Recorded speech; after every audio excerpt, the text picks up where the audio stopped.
to Ashbrook Live. What a week. What a time. As we speak today, Joe Biden appears to be preparing to say he's got it. Everybody's watching Pennsylvania, Arizona, Nevada, and right on down, Georgia. Amazing. Georgia, so close, incredible. The red mirage of in-person voting that made it look like Donald Trump was taking this on Tuesday has given way slowly by fits and starts, and then inexorably, it seems, to a Joe Biden victory. Democrats sweaty palms this week. Donald Trump with an amazing press conference last night where he said it was all a fraud. Again, even as the most sacred exercise of democracy was on the table. We want to look at what all this means. Joe Biden, it appears, if everything holds up here, will probably be on in prime time tonight saying, I got it, we've won. But what a road. And the blue wave that Democrats were really hoping would be there to support him and a left-leaning agenda, a Democrat agenda, Joe Biden's agenda, plus the wings around him. Well, Mitch McConnell is back in Congress, and so is a Senate that may end up, after runoffs in January, a 50-50 tie that Kamala Harris could break the tie in. But then there's, the 60 vote requirement, the supermajority, the filibuster. But it's nothing like smooth sailing as things stand right now if it's Joe Biden's, and we see what's happened in Congress. In the House of Representatives, losses there as well. We want to talk today with somebody who knows Democratic politics very, very well. Meg Ansara joins us in just a moment. She was a national regional director for the Barack Obama campaign in 2012. In 2016, she led Hillary Clinton's swing state effort. In battleground states, Meg Ansara was in charge. That is exactly where Joe Biden has made his stand and clawed back. This time it did not work for Hillary Clinton. Donald Trump won by those very, very narrow margins that remember, but he took it. Meg Ansara and Hillary Clinton took that on the chin, but they learned an awful lot along the way. This year, she's been involved in launching something called Organizers 2020. And it is a group of 1,000 young organizers who have been out there doing their damnedest for Joe Biden. So she's still got her finger right on the pulse of what's going on, works for 270 Strategies. It's a group that helps Democrat-leaning, left-leaning, progressive-leaning campaigns and more across the country. Let's bring Meg in. Meg Ansara, I'm so glad you're joining us today. Hi, I see you. Hi. Hi, Meg. Welcome. Thanks very much for being here. Yeah, thanks for having me. You've been through this. You know it can break either way. It broke against Hillary Clinton. Were you sweaty palmed on Tuesday night into Wednesday morning? Yes, I think you can't go through an experience like the 2016 Clinton campaign and not understand how difficult it is, particularly campaigning in a Trump reality. So yes, I was very anxious going into the election, was concerned that it was going to be close, and my estimates turned out to be true, but thankfully we ended up on the other side. It looks like that's exactly what's happening here. More or less as we speak, those numbers, the ballots that came in before the election now being counted, and it turned a pretty substantial day of lead that Donald Trump had in Pennsylvania, certainly, going the other way. Amazing outcomes in Georgia. I want to talk about that. I don't even know if you called that a battleground state when you were leading for Hillary Clinton, and now here it is. Stacey Abrams has put in a lot of work there. And by the narrowest of margins, it looks like it may go for against Donald Trump and for Joe Biden. What are you thinking? Meg, there's so much I want to ask you about, but big picture, as you look at this, it seems to have gone the other way at the presidential level. It has not delivered what Democrats ardently hoped for at the congressional level in the House of Representatives and the Senate. Big picture, what are you thinking as you look at the outcome as we understand it right now of this 2020 campaign and contest? Sure. Well, there's a lot there. I think first and foremost, Biden will win, and that's a very big deal. To not have Trump in the Oval Office is a very big deal for the country. And so while it hasn't officially been called, that is going to happen and really significant. And at the end of the day, a win is a win, and that ticket won. So that is significant. I think whether you look at the margins, of how these states were won, which are, in many places comparable to what we lost by in 2016, or some of the losses in the House, and obviously not taking back the Senate, I think what you see is a country that's really divided. And, it puts the 2016 election in context. I think a lot of folks thought that was a fluke, or it was a testament to the campaign we ran and how ineffective it was, or what Hillary Clinton did or didn't do. And I think what we're realizing is, Trump is much more of a symptom that has then exacerbated tensions, divides, polarization within the country. And this dynamic is here to stay, and this is who we are as a country, and we really need to reckon with it. So it's unfortunate. I wish that we had had the landslide that we all wanted and that many were predicting, but I'm not surprised that we're actually where we are based on just my own experience of doing politics in this current reality. Take us through those battleground states that you know so well from your work with Hillary Clinton in 2016. I mean, you fought your hearts out there and it didn't work by the narrowest of margins, but then here's Joe Biden winning, as you say, by similarly narrow margins in some of those states right now. Look at Wisconsin, look at Michigan, look at Pennsylvania still unfolding. What have you seen there? I mean, incredible turnout across the country for Democrats, but incredible turnout for Republicans as well. We haven't had this many Americans vote in a presidential election ever. So as you say, this is a reality, and yet this time Biden is managing, it appears, to bring it home.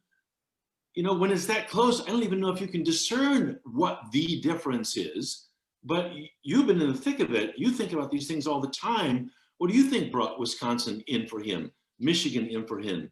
It looks as though Pennsylvania in for him, and by not a small number. Right.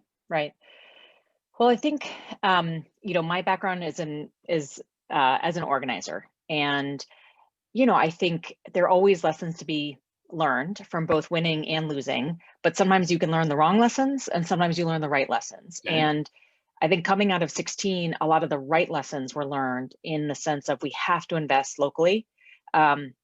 We have to get excitement down ballot as well as at the top of the ballot and really build infrastructure. So Wisconsin's a perfect example of this. The state party chair, Ben Winkler, was a national progressive leader, actually moved back to Wisconsin, arguably is probably one of the youngest, Democratic Party chairs at the state level. And he has been very consistently building both short and long-term organization. So used earlier elections, whether it's for a state Supreme Court judge position or other things, to really test organization, identify and develop volunteers. And, I believe in field, I believe in organizing, but it can't swing a 10-point election. Where it makes the difference is, basically 2 points or less, exactly the type of election that we saw. And so that's where having organization, leadership at the state level, particularly people who are from the community, who look like the electorate, that's where they can make the difference. And that infrastructure was built and ready to be activated this time. And so we've got these, again, narrow margins, but there for Biden in Wisconsin, in Michigan, this was the blue wall that crumbled. This time it looks like it's been built back, but it's, as you say, it's built back still. It's by the same small margin that it lost last time. It leaves us with this country that is so divided politically. I'm looking at a piece here by Eric Levitz. You may have seen it in New York Magazine, saying the 2020 election has brought progressives to the brink of catastrophe. By the way, if you're watching right now, we're really happy to have you at Ashbrook Live. Your questions are welcome as well. I'll follow them right along here as they come in and put them to Meg Ansara, who knows this turf very, very well.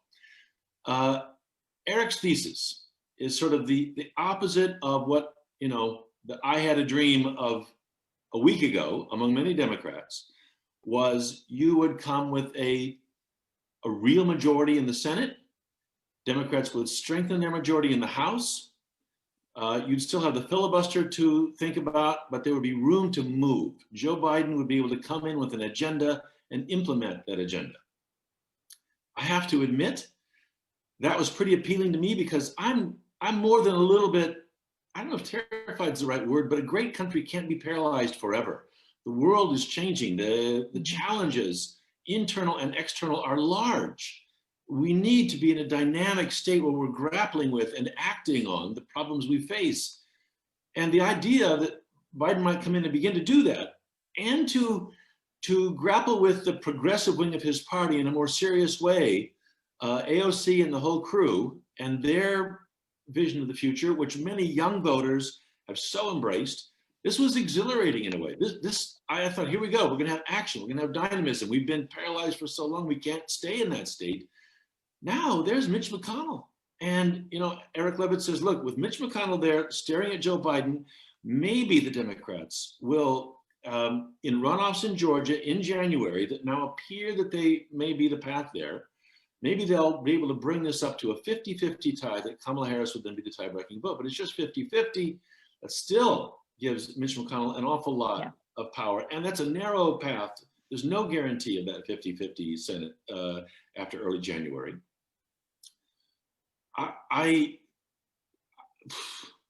Where do we go with this? His title, his headline, Progressives at the Brink of Catastrophe here. And it's a deeper analysis than that. It says this was the last chance for a while for Democrats to take a majority in the Senate. You've got several in there who came back, Sherrod Brown, Joe Manchin, Tester out of Montana, who came back in 2018. But that midterms, which will be the next thing up, where some of them, others will be, will see their seats on the table, may not be so friendly. There's always pushback against the sitting president's party in midterm years.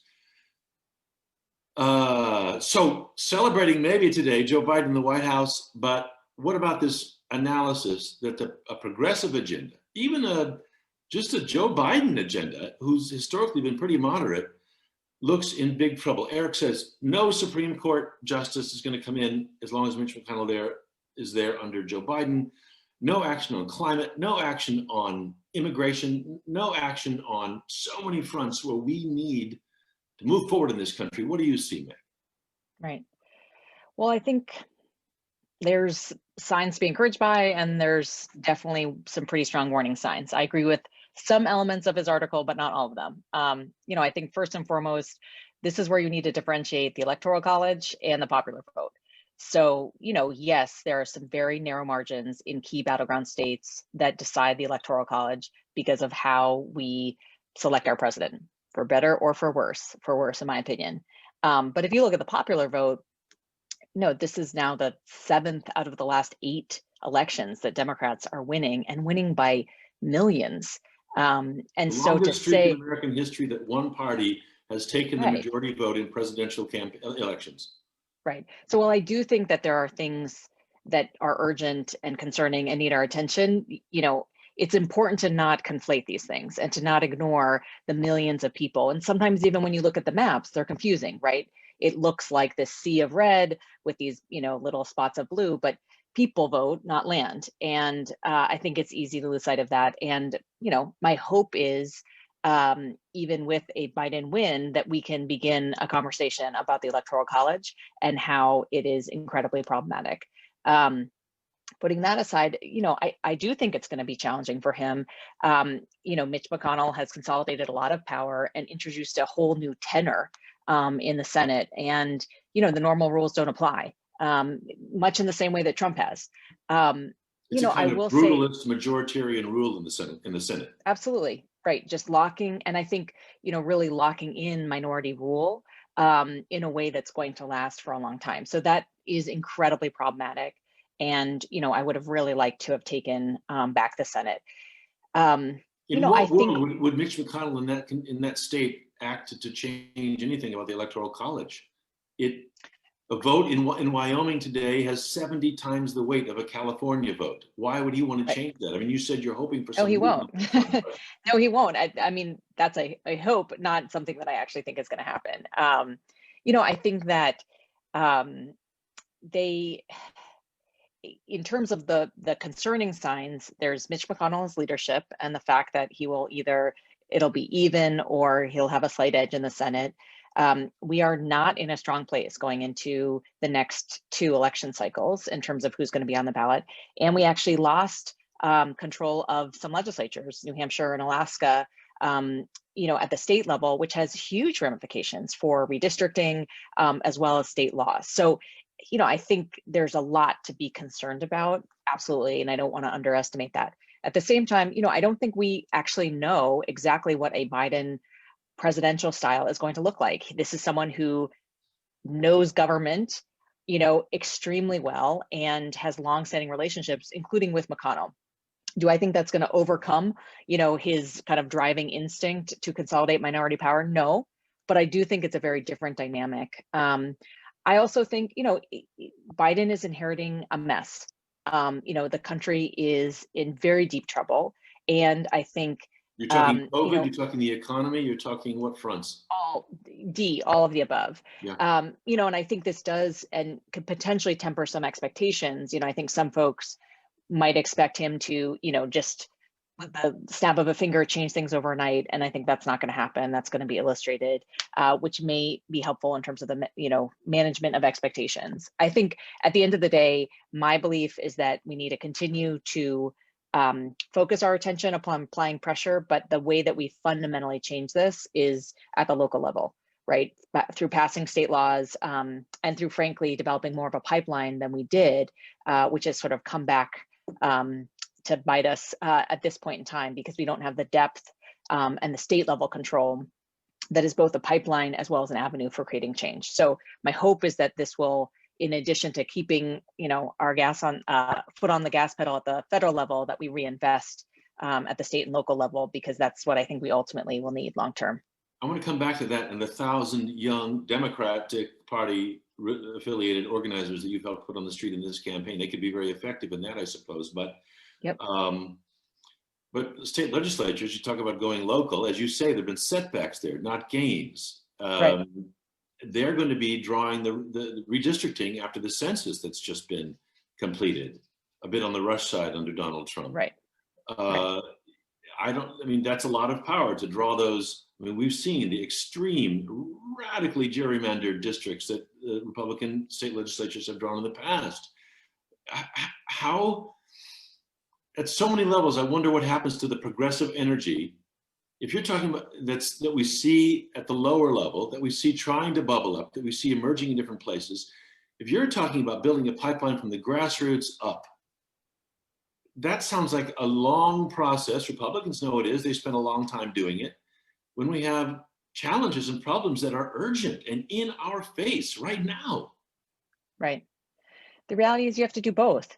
And I think one of our many challenges as Democrats is we haven't been thinking longer term, and we definitely haven't invested. And when we do, we actually see the rewards of it. So going back to the election, Arizona and Georgia are both great examples of this, right? Lots of discussion, lots of excitement. Oh my gosh, all of a sudden they're battleground states. They're battleground states because, yes, demographics have been changing, but people have been organizing there for years and really building that infrastructure.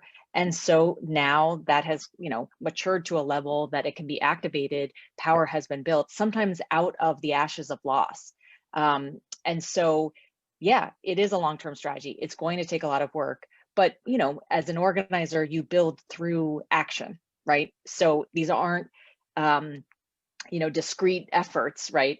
To build long-term doesn't mean you're not active short-term. In fact, you have to be, and that's going to strengthen you long-term. But we have to be more disciplined, and we have to be looking further down the road than we have been if we're ultimately going to start to change some of these dynamics. It's what the Republicans have been doing, and we need to, frankly, borrow some of that discipline and long-term planning. And I think young people right now are and should be a source of hope.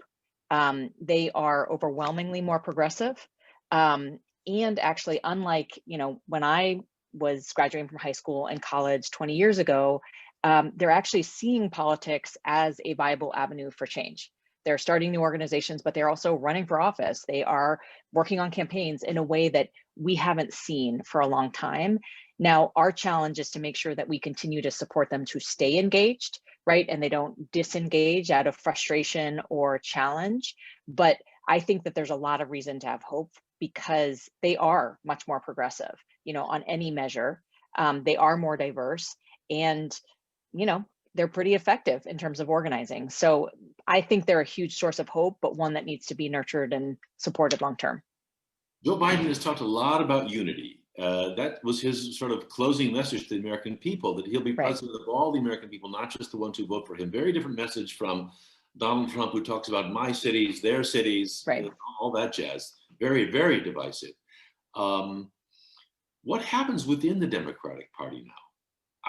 I imagine that the hope was big victory, majorities in both houses of Congress. Joe Biden, out of gratitude to the progressives who worked for him, there was Bernie Sanders who came in strong, for him after his own campaign folded, and others, that they would have a real seat at the table. Cabinet seats, I don't know, and influence. Now, if he's looking at this country that you're describing as well, which is so split, with Mitch McConnell still in the Senate, what dynamic takes hold here? What Joe Biden instinct takes hold here? He may think he has relationships with other senators, but the complexion of the Senate seems to me to have changed. He just endured 8 years as Barack Obama's vice president when everything was stymied. But first, the Democrats. Is there room for him to bring in the progressive wing and give it a voice, a place at the table? Or is that blocked by McConnell and the sort of realpolitik of where we've come out of this vote? Right. I mean, I think federal government, I think Congress is going to be extremely challenging. I also think it's going to be very interesting to see what happens within the Democratic Party. Things, were really changed after 16. Lots of new energy, lots of new people, but it still hadn't sort of coalesced, I would argue, right? Incredibly crowded field for the primary, and then Biden ends up on top. And I think that there's going to be a pretty active discussion and probably tension around where the party goes from here. And in particular, I think a forced bifurcation between how do we win back the white working class and sort of regain the populist, edge, which we lost to Trump. And that's also why you saw, historically high turnout benefited Democrats. And arguably looking at this election, that's no longer going to be the case, right? And so how do we regain that? This time, but going to be? Wow. We don't know, right? And I think a lot of that hinges around, our ability to kind of regain that populist edge, right? And not be seen as the party of elites. I think on the other hand, you can't deny the fact that it's really communities of color that ultimately will have delivered this win, particularly Black voters in, Philadelphia, Milwaukee, Detroit, Atlanta. And, these are Black voters who have always been there for us and are often taken for granted. And I think the willingness to do that is understandably short. And similarly, obviously, there's been a lot of conversation about Florida and particularly Miami-Dade and, the increase in support that Trump got from Cuban Americans. But, the Latino vote is highly complex, and you can't ignore the fact that while, Biden did, well, I would argue Trump did better with Cuban Americans this cycle, and did gain with, with Latinos in general, particularly Latino men, to win Colorado, Nevada, to Arizona, and I do think he'll win both Nevada and Arizona. Those are Latino voters that are helping to deliver those states. So I think that there's going to be a complex conversation around where do we put our energy and resources around expanding the electorate and focusing on a mobilization message versus a persuasion message. And, how do those competing interests work? And also who is the face, who are the leaders? I think that's going to be a very active debate. And, it's going to be a complex one that's going to have huge ramifications. How do you think the squad, Alexandria Ocasio-Cortez, interacts with a President Biden, if that's where we're headed, when he's trying to work out deals in a Senate that's not dominated by Democrats? How do they relate in that circumstance? Does she become like the outside warring voice demanding a more progressive agenda? Does she somehow ally visibly with Joe Biden? What do you anticipate? Right. I mean, I think she's incredibly smart and strategic. She's also a very, very effective communicator who's amassed a lot of influence. She's not the only one, but she's particularly effective at it. And, I think her decision to go all in on Biden was a really smart one. She brought a particular constituency, whether it's both, Sanders supporters coupled with young people. I don't know if you saw her, arguably like the largest political event of the cycle was her going on Twitch, which is a gaming platform, and talking to people. It was brilliant. It was such a smart idea. It was uniquely her and very, very effective, right? So, she was very effective in bringing key constituencies, and I think was a very authentic messenger in the sense of, you may not agree with all of him, but here's what's at stake. But for her to be so in, and all in on the Biden race gives her even more power and influence. Now, whether she, is the outside flank, right, to put other things in perspective, or she decides to go in, I don't know. But she's been incredibly smart and strategic at every step about, I think, continuing to stay true to herself, and sort of her brand, while also not becoming irrelevant. And I think there's all signs that she'll be able to do that again. What that looks like, I don't know. Try and get way into the psychology with us here about, you say Democrats need to take back the populist mojo. Trump took it away. The Trump style was very different in its anger, in its divisiveness, in its kind of a strongman appeal, the caudillo kind of appeal. Why did Democrats lose that? Did they really go? Do you see Democrats as having somehow gone down the rabbit hole of elites? Are Republican critics correct when they make that argument against the Democrats? And it became, for years, the thing was limousine liberal and people discounted that. And then all of a sudden, you had this tremendous income inequality. You had a kind of a self-satisfied, affluent population on the coast that was doing just fine, thank you, regardless of globalization. And some version of that seemed to come true. But you tell me, how do Democrats get that back? And how do they have to go for triangulation again? I mean, Biden may sit there and look out at the same polity that you're describing, so divided, and say there's no choice. I can't just appeal to the left. I've got to go to the center to try and bring over a chunk of those Republican voters because so many of them came out. How do they get populism back in their corner? What's the way forward other than triangulation? Or is that it still, right, with all its compromises? Right. I mean, I think you have to acknowledge that people are hurting. And, I think folks were tremendously excited about Obama. And yet economically, many, many people, their lives hadn't improved or in fact had gotten worse. And that frustration coupled with, what is some very deep-seated racism that has, guided our country, I think Trump really set fire. He ignited that. He didn't create it. He tapped into it. He fed it, and he sort of exacerbated it.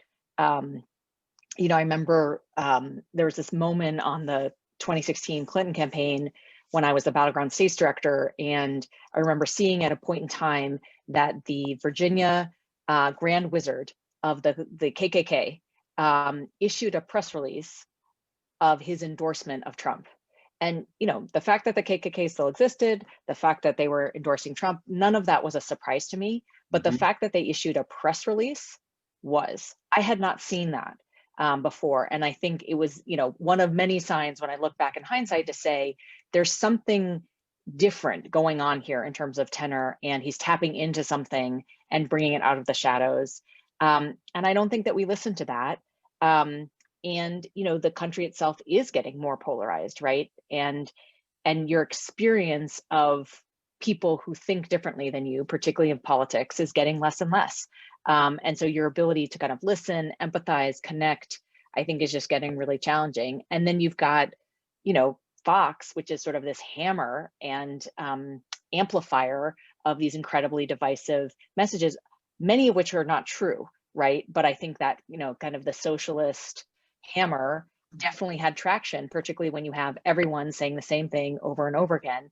That's going to affect people, particularly people who, are scared and struggling and now have family members dying from this virus. So, I think the reality is it's going to be a lot of different things in the sense of like being able to listen, being able to connect. Our message has not been effective, in terms of being able to say like what it is that we're for, where we're going, what's the vision. And, those are things that we have to get better at, even coming out of this campaign, right? When you looked at sort of exit polls around how people felt about the economy, it's mind blowing to me, but they were still saying that for folks that the economy was their top issue for voting, Trump was winning them. And winning them by significant margins. And to me, how can you look at the state of our economy and his leadership on it and say, that that's effective, that that's working? But I think he's understood, and there's a sense of he, is a successful business person, even though he's not. And then he feeds those lies and cements them. So, we need to deal with that side, but we also frankly need to like get our own house in order in terms of what it is that we're communicating, how we're communicating, and who's communicating. And frankly, when you were Battleground States Director for Clinton, 2016, I mean, okay, so a KKK leader comes out and puts out a press release endorsing Trump. That's wild, and we know there's a very active racist margin here. But you got a huge vote for Trump, even though Biden is now appears to be taking. But it's a very, very large vote. They're not all KKK people. They're not all. right. There's a bunch of people in there who are not going to be racist. There can be race Right. plays a role all over the place. But when you were out there and you were face to face with that voter, that white working class, there's a lot of people that you need to get. And as you say, African Americans and a bunch of Hispanic votes are giving it to Biden this time, bringing Biden to the White House, it appears. But when you talk to that white working class voter, what did you hear that you thought, oh my gosh, our message does not address this concern, this perspective, this attitude? What did you see? What did you viscerally Right. find? Right. No, and I think that that's something that is very difficult, particularly for progressives right now, to reconcile with, which is that in 16, Trump was a symbol, right? And you could argue he was a protest vote or a result of a very ineffective campaign, quote unquote. But, for millions upon millions of people to vote for him after what he's done for the last 4 years is very eye-opening, and I think says who we are as a country in ways that some of us are still in denial about. And so my hope is that, one of the lessons is we need to reckon with that. And we need to reckon that a lot of people aren't necessarily going to be comfortable being public about it, but they do support him and they support what he stands for. They feel like he's a safer alternative, and that he is more, quote unquote, trustworthy, right? And that things that are being put on him are not his fault, like COVID. And that's a problem, right? And we don't have an answer to that, right? Especially, I think, both in terms of what we're saying, but also how we're saying it, right? We don't have ways to reach people. I mean, quite literally, we are in lockdown, and, kind of our media consumption, social media is getting more and more polarized, and we don't have those social structures and sort of community infrastructure to be able to kind of cross-populate. So there was a lot of conversation around, the Obama-Trump voter, right? And The ones who flipped I think from particularly Barack Obama to Donald Trump. Yeah. right. And I think some people, it was a protest, right? It was a sense of, this is messed up, I'm unhappy, I'm angry, right? And he represented that, and he represented change. And I think that's definitely the case in 16. I think now there's a sense of, he's for me. And also, he's not afraid to say what he means, and he operates, in his own way and is authentic in that way, right? You kind of see what you get. Whereas I think that the Democrats feel, even though he was the incumbent, they felt more establishment, they felt more status quo, and they felt more elitist, right? I think it was super interesting to hear from, longtime Democratic, largely union voters in Pennsylvania, right, who were now Trump supporters, and they felt like their jobs were at risk, and also they felt insulted by the Democratic Party. right? And we've got to change that, because that's, it also forces us, I think, to come to terms with the fact that when people vote, it's much more of a visceral, emotional thing rather than a rational one. We all say that it's based on policies or white papers or stances. And yes, some people do that research, but by and large, most people, it's much more of a gut. And I don't think we've been able to read that or tap into that. Similarly, I think if we don't start really investing and talking to and engaging in meaningful ways with communities of color, we are going to lose those voters as well. There's only so much you can take. And in fact, just anecdotally, I was surprised at the number of, in particular, African-American men who were saying that they were contemplating not voting because there was a sense of it's not going to do anything, right? And this government isn't for me, right? Their foot is still going to be on my neck. And if we continue to come to these communities, right, in the 11th hour and say, but where were you? That's going to have consequences too. So my opinion is we have to do all of it.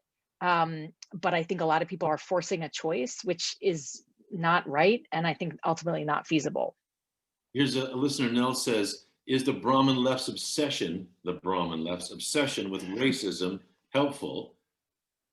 Okay, so we can kind of feel where Nels is coming from, but here you are saying two things. One, minorities votes in the end are the ones that put Joe Biden over the top.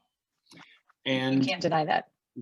And two, you've got a bunch who may check out of the Democratic Party if it's not addressed. And we can all see we're in the middle of this all through 2020. We've been in the middle of Black Lives Matter upheaval, a demand that it's been long enough.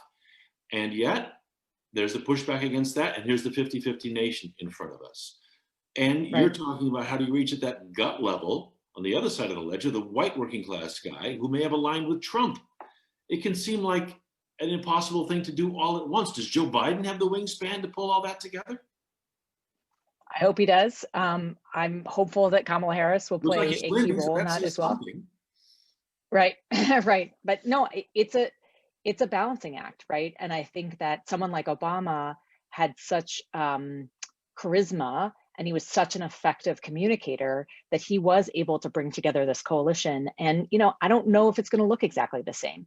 But your listener's exactly right. There's been a lot of studies that show that, the talk about increasing diversity, right, has shown that kind of regardless of constituency, it actually pushes people to be more conservative, both socially and politically. And so our talk of, yay, diversity, the country's getting more diverse, actually pushes people, right? And that's not unique to white people, but right now that is impacting white people disproportionately. At the same time, if you don't talk about these issues, you are also going to lose communities of color, because I think the sense of exasperation, the sense of, this feels on repeat, right? And literally lives are at stake, whether it's children in cages, whether it's just being able to get, an actual livable wage, or being shot by, a member of your own police, right? So I think this is a tightrope that's going to be challenging. We need multiple messengers, but we need to be talking in a much more accessible way, and we need to be connecting with people in a more meaningful way. I think this sort of being up on high and resting it all on one person isn't going to work. And I don't think that's going to work for Biden. But I think if he can, be the tip of a spear of a lot of other people engaging and hopefully being more relatable, that's going to be our ticket. But it's a balancing act, and not an easy one to get right. With our electoral college system, with the 6-3 now balance on the Supreme Court, with Mitch McConnell back in the Senate, that's a 6-year term, and then who knows? How long do you think Republicans can play this kind of minority rule game? We had these large elements of vote suppression this time in Florida, where voters said, let ex-felons vote, and the voters voted for that, and it got slammed down. With the post office being, sort of put on ice by Donald Trump and his postmaster general there, and on down. And then we've got structural reasons, and of course, just obstructionism. Mitch McConnell on the Supreme Court until he got what he wanted. how long can Republicans ride this minority rule kind of rear guard action? Can they turn it into a permanent state in this country, given our system and the difficulty of changing it, especially if Democrats can't win, even in a year like this, a big majority in Congress? Yeah, I mean, unfortunately, a lot of things that they've done recently, I think have been quote unquote beyond the pale. Things that we thought never could happen. And, that's always what surprised me about Trump is how surprised we were. I mean, he's done everything that he said he was going to do. And yet when he does it, there's a sense of, oh my gosh, I can't believe he did this, right? Up to, his speech last night. So I think there's a lot of things that are really damaging, right? There's the 6-3 majority on the court. His appointments are young, right? There's the fact that he's appointed 30% of federal judges, again, with largely young candidates. There's the Electoral College, and now also, state legislatures. So the reality is that's going to be here for a while, and we're going to have to fight against that for a while. What we can't do is give up. Do I think that can be forever? No.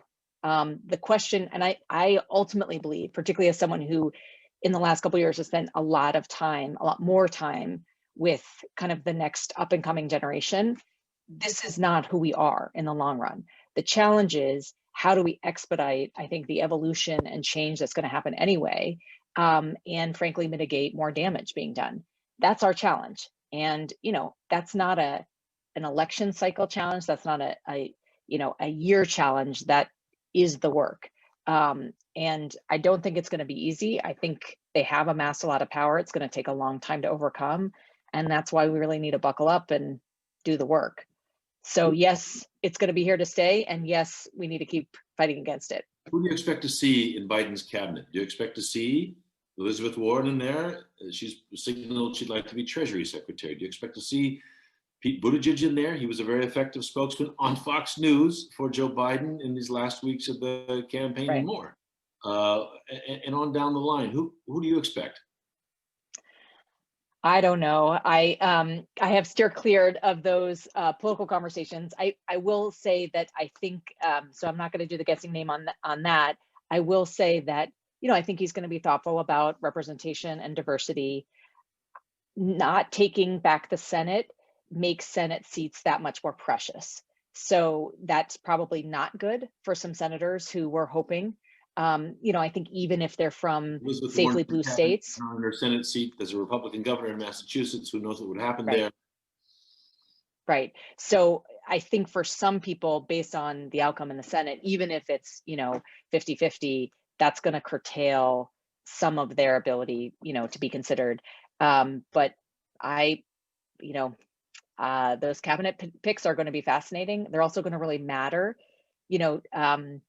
A lot of friends who work in federal government, and the damage that Trump and his people did cannot be overstated. Putting people in really critical kind of governmental roles who have no background, no understanding, and don't in fact believe in their department or in government, just had a huge effect in terms of many career government, workers leaving, and there's tremendous amounts of vacancies. So a lot of that institutional knowledge and memory that's really essential to maintain some level of continuity of this humongous bureaucracy is gone. And, not to mention the regulations he's passed. So it's going to really matter who he picks for a lot of those positions, because they're going to have their work cut out for them. Can he come back? Can Joe Biden, assuming that things continue to go this way and it's a Biden presidency, can he come in and using the same powers that Trump used to, you would say, gut the federal government or parts of it? Can he use those to rebuild and rebuild quickly? Yeah, I mean, there's been now precedent, right, around putting people into these interim appointments if you're not able to get the approval that you need with nominations. So that we've crossed that line. Now, what degree? Right, that's exactly what Trump did. So it's going to be interesting to see how much is it tit for tat in terms of replicating some of those tactics.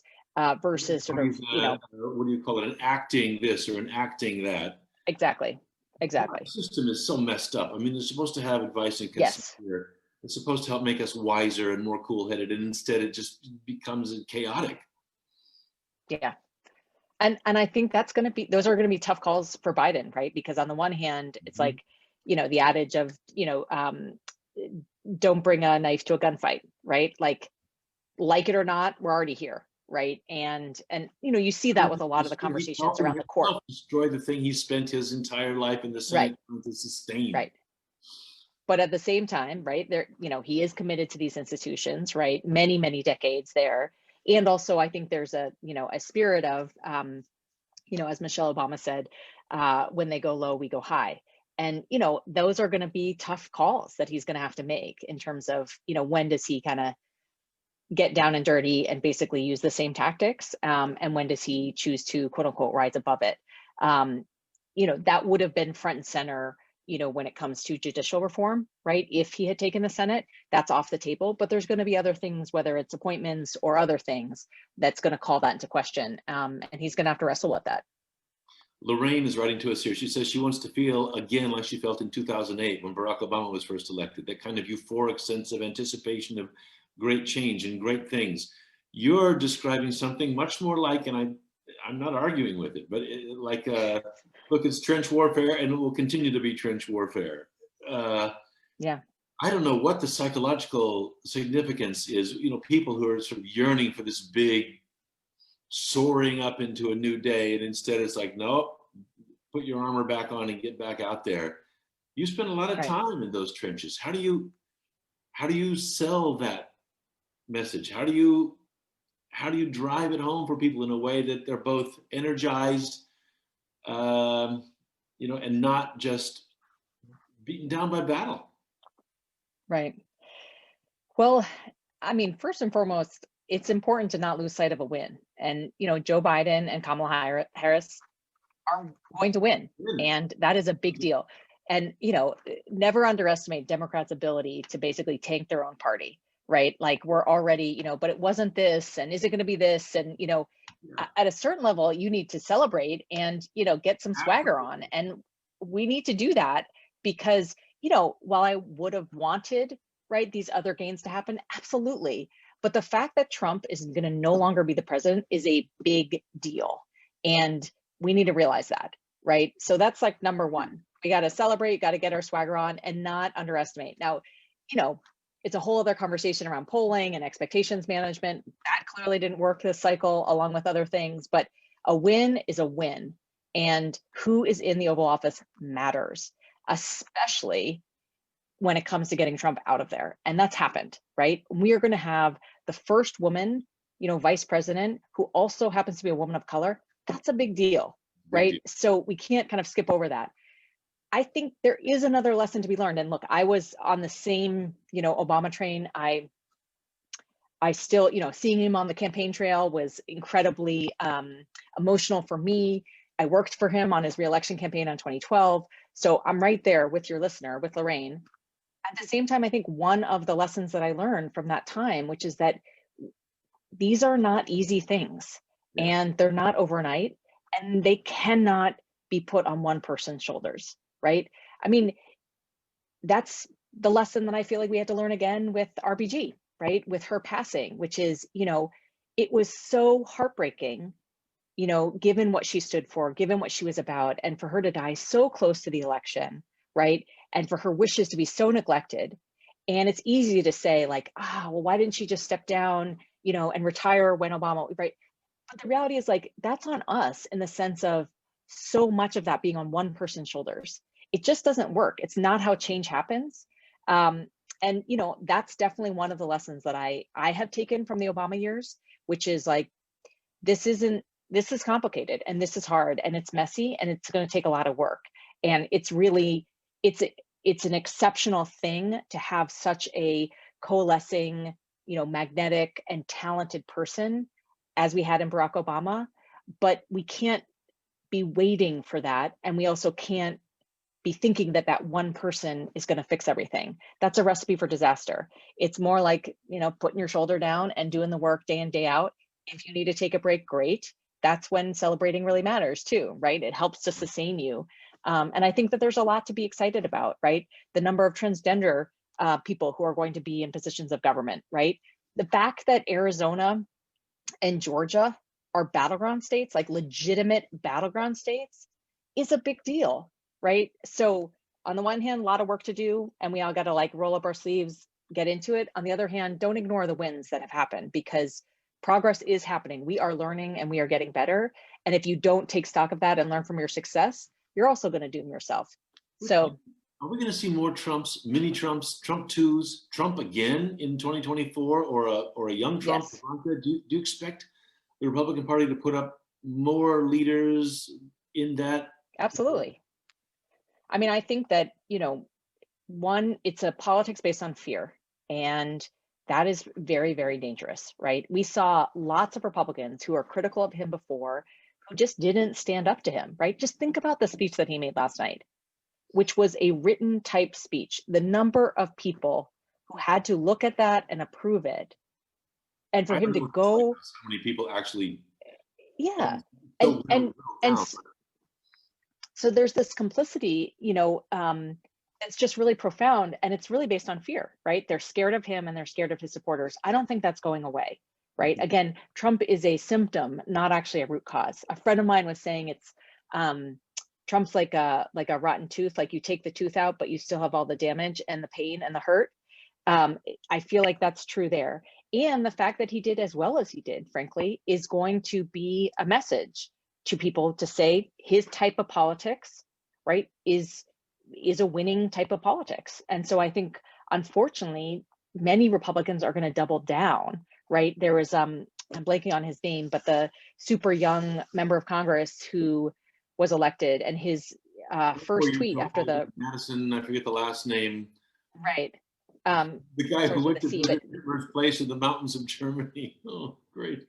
Right. But I mean, he won. And the first thing he did, you know, was tweet out, keep crying libs. So, you know, this nastiness and keep crying libs. Blitz. Libs. Libs. Oh, keep crying libs, like own the libs. Right. Yeah. And basically, like, you know, it's the equivalent of my 6-year-old saying nana nana boo boo, right? Like, but with a whole lot more nastiness. If your 6-year-old had just had a twin who was president, I mean, there's power there. Do you think, was there something unique? Has there been something unique in Donald Trump's, whatever you think of him, you've got to grant him a kind of gut level cunning.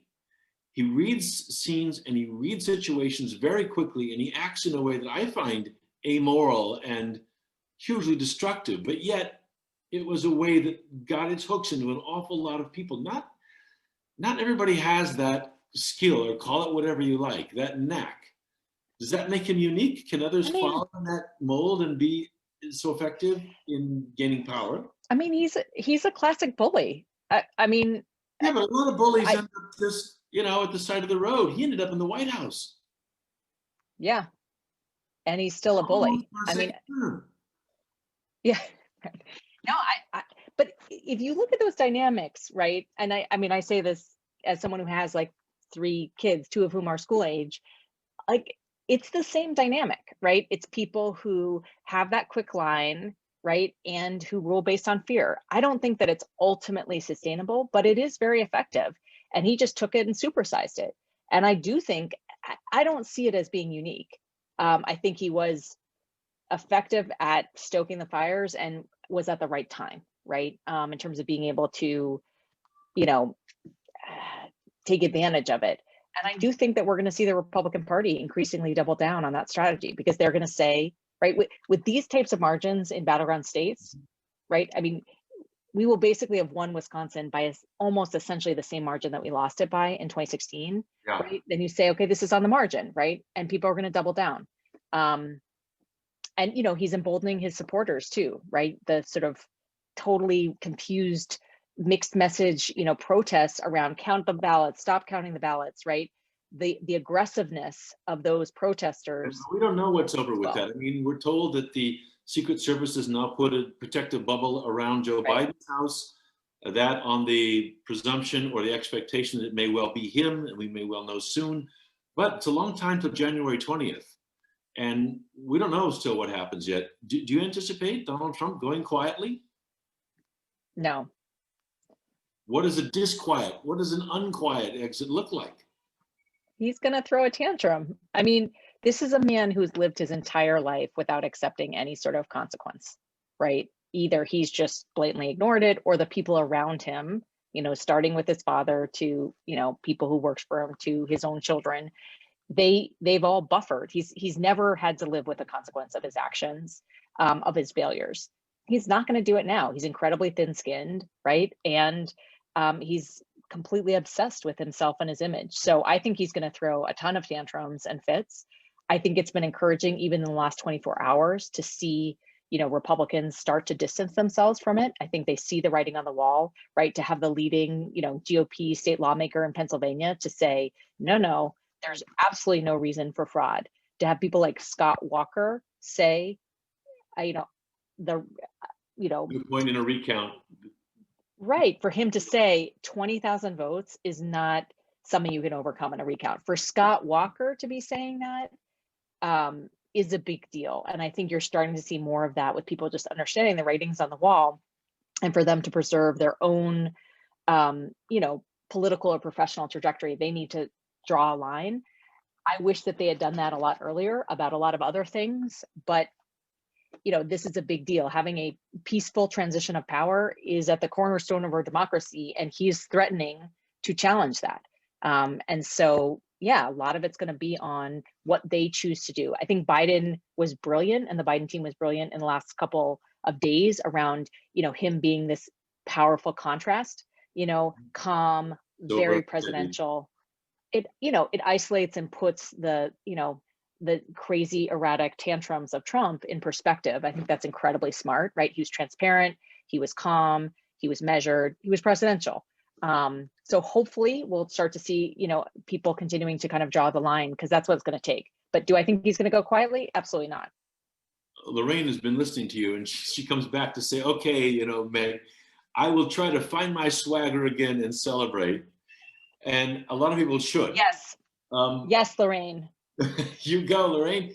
At the same time, you've been out there, you've been in the battleground states, you see the tens and tens of millions who voted for Trump this time. What do you say to that Trump voter who is now watching their candidate, the guy they voted for, even after his 4 years, go down? They're watching Biden come in. What do you say to them with all of your experience in the field, working on these states? What's the message? What do you say to bring them around, to say, come on, give a different path a chance? What do you say? Why? I mean, I think this is where we need to do more listening, and we need to connect on like these core issues. I also think the who matters a lot. So one of the things that I have been working on over the last 2 years is this effort, basically a talent recruitment effort, the scale of which the Democratic Party has never engaged in, called Organizing Core. And it was done in partnership with the Democratic National Committee, so through the national and state Democratic parties. And the focus was to recruit, develop, and train hyper-local and diverse organizers, basically in parallel with the primary. We predicted accurately that we were going to be looking at razor-thin margins yet again, where organizing made the difference, and that organizing works for those small margins, but if it's done by people who are from the community, who look like the electorate. And so I think this is where it's really important that neighbor to neighbor are engaging and having that conversation, in addition to what you're hearing, through the news from Biden himself. And I think sharing personal stories, right?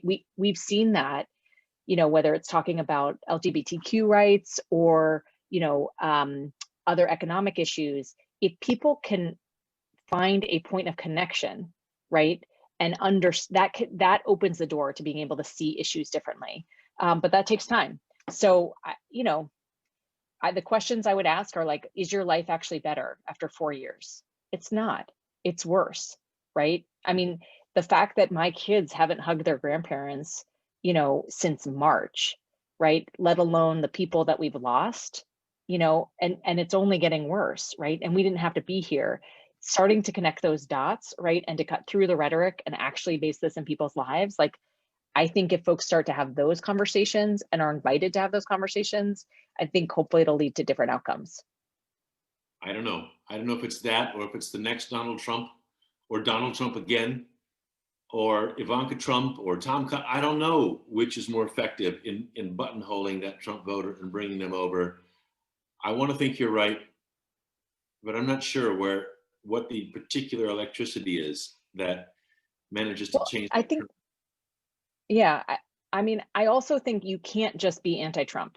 Like, I actually think we saw that in 17. Frankly, we saw that, you know, this cycle as well, Yeah. right? I mean, need to call a spade and call out, you know, his incredibly destructive behavior and what it's meant, you know, for, you know, kind of everyday people. At the same time, you have to be yourself and you have to be authentic and you have to have your own vision. So if you're purely anti-Trump, that's not going to work, right? You have to also offer something else. And, you know, that's the challenge that sits before us as well. Well, as we sit here, we've got Donald Trump still in the White House, Joe Biden probably Yes. soon claiming a win. He will, yes. You've got, here's Larry, who's on with us on the live stream, saying it's time for Mitch McConnell to pull off the Barry Goldwater and tell the president point blank, Mr. President, it's all over, concede with some grace. I don't know if we're going to see that from Mitch McConnell. Not sure about that. But I appreciate the optimism. Yeah, but yeah. Not sure that's going to happen. And a victory, an important victory for Democrats. Also, no release from the kind of American deadlock we're in, and a lot more work to do on that front. Meg Ansara, you've been in the trenches before. I have no doubt you'll be there again. You're training up a whole new crew of people to go out and do that work. For all that civic engagement, we applaud and laud you. And we're really grateful to you for being with us today, even though we still don't have it completely nailed down, but we see where it looks like it's going here. Yes. Everybody hang on to their hats. It's a new presidency, it would appear. It's not going to be just easy, free sailing, but that's the America we live in now. And we've heard described a politics of realism about that. It may not be just soaring, but it's where we are. Meg Ansara, we're very grateful to you for being with us today. Thank you so much for coming on. Thanks for having me. Go with your swagger. Right, go celebrate, everyone. Get ready. All right, thanks again. Thanks a lot. And thanks everybody for joining us. It's great to have you. Tom Ashbrook with Ashbrook Live. See you soon.